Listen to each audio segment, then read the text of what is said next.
everyone, it's Miriam with a Y. One of my patrons asked me if I could paint a geode using alcohol inks. I don't know. I've never done that, but I think we should try. Don't you? So let's give that a shot, shall we? I'm going to work on a 6-inch tile. And I've already gone ahead and painted the sides black just to make my life easy so that if stuff runs over the sides, I don't have to worry about it. And I've kind of made myself this little sketch of what I think I want the geode to sort of kind of look like. This is just more like a little blueprint. I may deviate from it, but at least it gives me a starting point. To make my life easy and fun, I'm going to be using Kielty Ink products. I love these inks because unlike other alcohol inks, this line is non-toxic. That's amazing. And because of these two solutions, the layering solution and the retarding solution, which don't exist anywhere else in the alcohol ink world. I will explain both of these as I use them. I'll probably use the layering solution in this little bottle that I have just for convenience. I've pulled out these colors and I may or may not use all of them. Okay, so as not to truly embarrass the heck out of myself, I am not going to attempt to read the Celtic names. Because really, you know, there's like no need to insult a whole country. So instead, I will tell you the traditional names. This is blueberry, purple blue, blue, aquamarine, dark olive, and gray. I'll also use Kielty's blending solution, which I like so much because of its low odor compared to other blending solutions I have. This one just makes me happier. And 99% isopropyl alcohol. I need the alcohol to be 99% in order to use the layering solution. For embellishing fun, I will use Kielty's Gold Nano Glitter. It's this really fine, ultra fine glitter. And because I'd like a transparent glitter in an ultra fine format also, I'll use my Elizabeth Craft Designs Cool Diamond. For tools, I'll want a couple of fine point paintbrushes, a dotting stylus, and possibly a micro brush, like one of these. I will have links for everything in the description box below. Kielty now has an affiliate program, so I am now a happy affiliate. That means that if you use my link to get to their site, I'll get a little commission if you buy something. That does not, however, mean that I'll try to sell you their products or pump up their products. I love them personally, and I gush over them, but I'd like you to decide on your own if you want them. Kielty has offered a 10% off coupon code for the first 10 people who use it. That code is in the video's description box below. Okay, let's see if we can make this geode. Or at least die trying. On a tile that I wiped clean of any fingerprints and dust, I'm lightly sketching some guidelines for myself based on my planned layout. Now I'm making sure not to let my hand make contact again with the tile since I'm not wearing gloves yet and I don't want to have to clean this tile again to get any prints off. I decided to start my painting with the crystal-y part that lots of geodes have, you know, that clearer kind sort of area.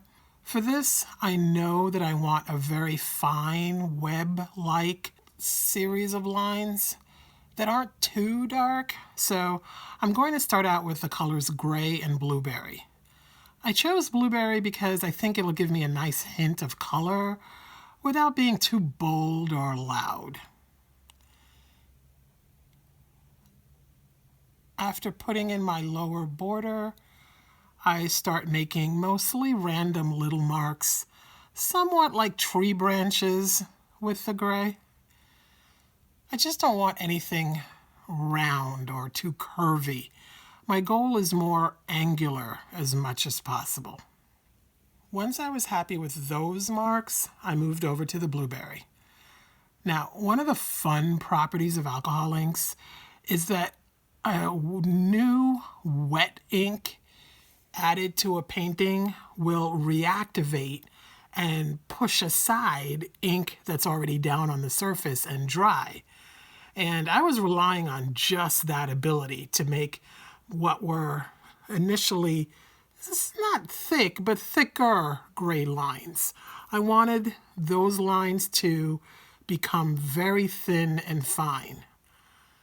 So by brushing wet blueberry up against the gray, it forces the gray ink to condense into a very fine line. So I proceeded to do that across this entire patch.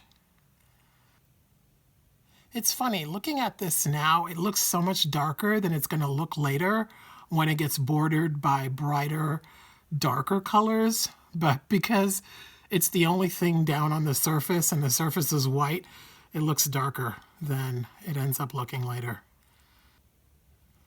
Once I was happy with this section, it was time to protect it.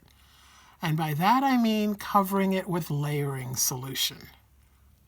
What the layering solution does is it coats the alcohol ink painting with a barrier against the solvent that's isopropyl alcohol in blending solution or other alcohol inks. Meaning that once this area is coated with the layering solution, even if I pour a bottle of alcohol on it, it will not move or bleed or reactivate. I know it's hard to imagine if you haven't seen the videos that I've done with this before. This is really important to me now because I don't know what I'm doing yet. And I don't want to accidentally ruin this section because I really like it.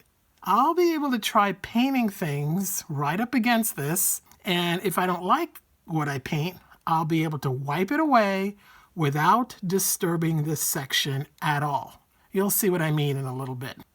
I'm also protected against clumsy accidents like runaway alcohol or inadvertent accidents, like sometimes you're brushing an ink with a paintbrush and then it kind of flicks like little droplets onto a section you didn't want to have those droplets land on.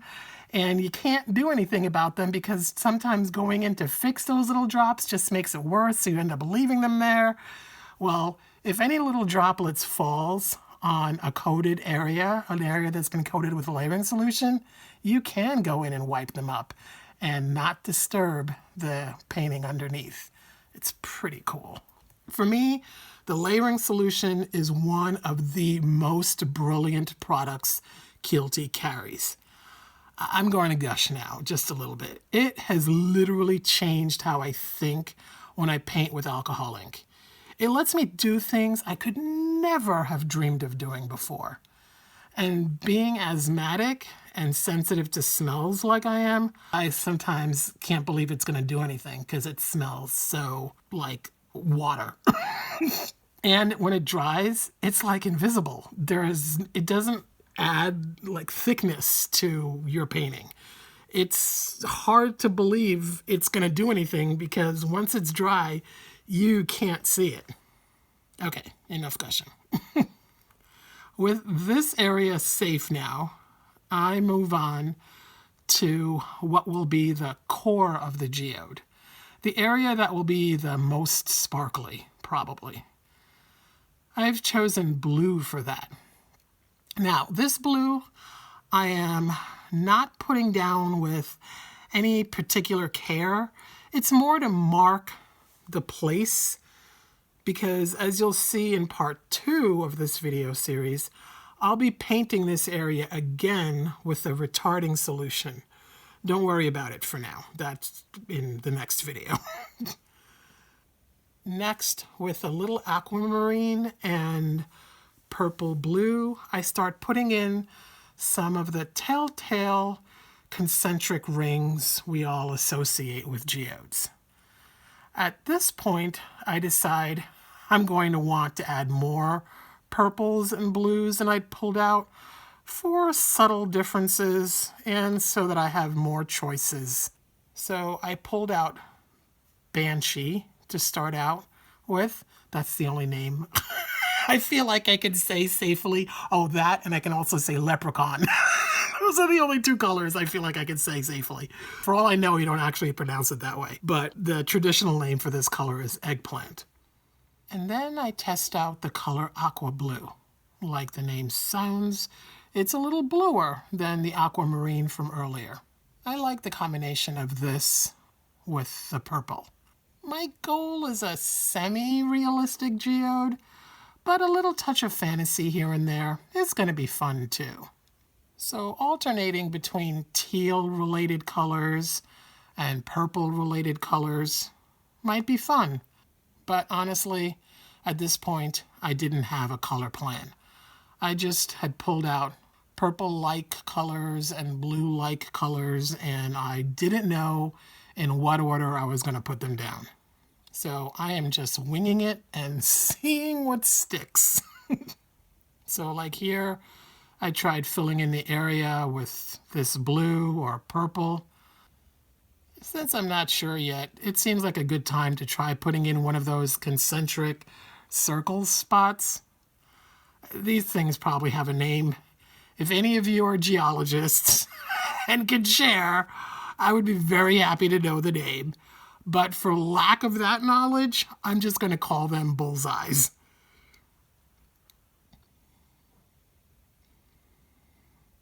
So you see me trying different color combinations. I'm not sure I'm happy yet, but I leave it alone for now and move on to another band of color. More aqua blue, which always makes me smile. I love this color. I think that's pretty well established on my channel. I wonder if I've put it down too pale, so I darken it up a little bit. I went back and forth so much in this area. I tried adding more purple or eggplant and thought I was getting where I wanted to go. So let's try another bullseye. I try several color ideas until I settle on one that I think I like. This is one of those pieces that I have to hold at a distance every now and then to see color-wise if it's got enough contrast. They could look like all one color, or that it just blends in so well that you can't tell that there are different bands. I hold it at arm's length a lot to make sure that I can really differentiate between the bands of color. When I felt comfortable that they did work, I sealed most of the bands for safekeeping with the layering solution, but not all of them. Since I like experimenting and this is part fantasy, I thought it could be fun to play with the look of texture. So in a band that I left unprotected, I tried a pebbly look. I did that by pouncing a very slightly damp micro brush up and down in the band of color. So every time the brush touched the ink, it would cause a teeny tiny amount of blooming. In other words, each time it would make a lighter spot where it landed on the tile. So the more I did it, the more textured the area became, and I really, really liked it. Now, if you're going to do this, it's super important that the micro brush be just slightly damp. If it's too wet, it will cause the ink to push away rather dramatically, and you'll be left with a big white exposed patch where the brush makes contact, and that's not what your goal is. Your goal is little tiny spots. So pounce, pounce, pounce, and pounce, pounce, pounce some more, and we're done. I like it. So let's protect this too. At this point, all the bands of color are protected. The crystal patch is protected. The only thing on the tile that isn't coated with layering solution is the blue patch at the very core.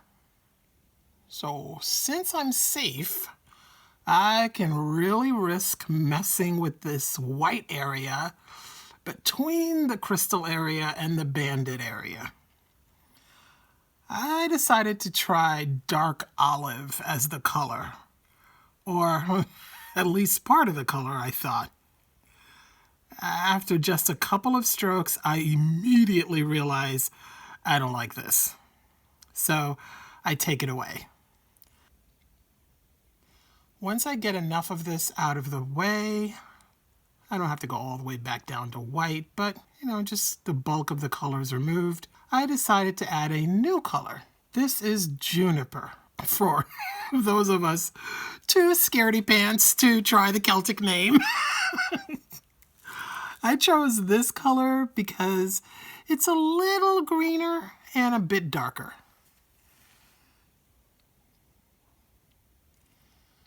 I put in a dark border along the crystal area and then start filling in the color. Now, pretty quickly I realized I don't like how the color is going in because I can't draw continuous lines since this section is broken up into like little compartments almost. So then I try giving this area a texture, and I don't like that. So then I go rogue. I just decide to paint against the grain, so to speak, at least the grain of a geode, and paint in the other direction. Now, what was really interesting, and I can't explain it, is that as I was brushing in this direction, these little white bubble gaps appeared. I'm sure it's a reaction to something, but whatever it was cool because it gave this area a texture that I hadn't planned but liked. When I was done, I was able to clean up any juniper ink that had spilled into the crystal area. Any spots where I accidentally drew outside the lines. And then I decided it was time to venture to the area on the other side of the crystal patch. As I started putting in my first bands of color, I felt the crystal patch was a bit too wide. So I narrowed it a little by adding a band of color right above the top edge. I darkened these bands with extra ink and then proceeded to add a slight inner shadow of sorts to the crystal area. It seemed a bit flat to me, so I think giving it this light touch of color gave it some dimension or depth. All I had to do was pounce lightly with a light wash of aqua blue. And remember, since this area is protected, I don't have to worry about disturbing the fine lines I put in earlier to define the crystal area. When that was done, I added more bands of color. To pick up the earlier pebbly band I'd made, I make another one here too.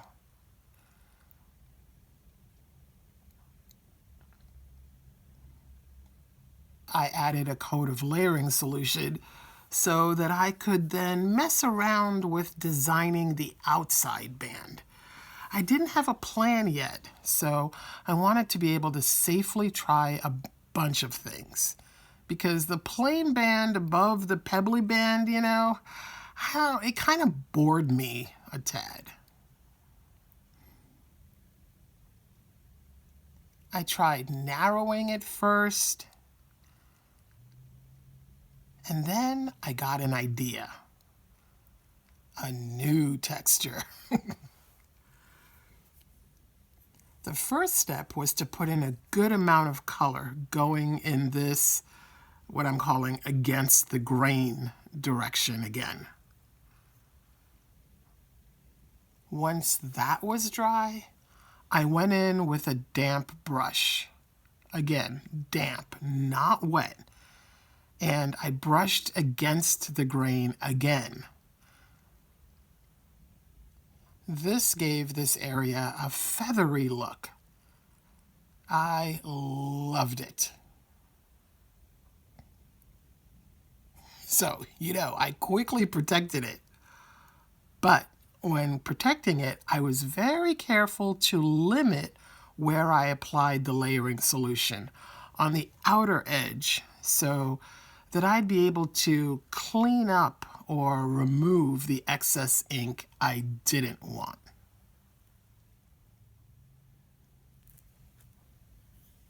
We're going to stop here for today.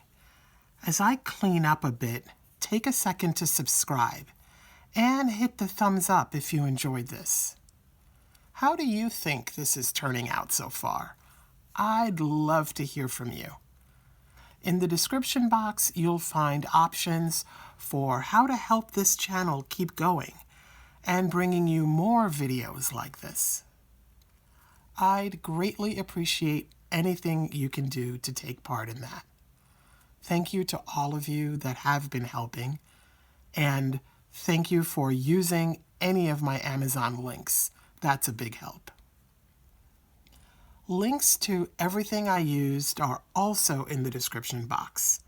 Kielty Ink is in Ireland, so bear in mind that there will be shipping costs. Free shipping is available for orders over $150. Remember, there's a rare coupon code in the description box for just the first 10 people who snatch it up. I hope you're excited to paint with alcohol inks. Share what you do in any fluid art in my Facebook group. Stay tuned for part 2, where we'll give this geode some awesome finishing touches, including lots of shimmer and sparkle. Sparkle is always good. See you then. Thank you for watching.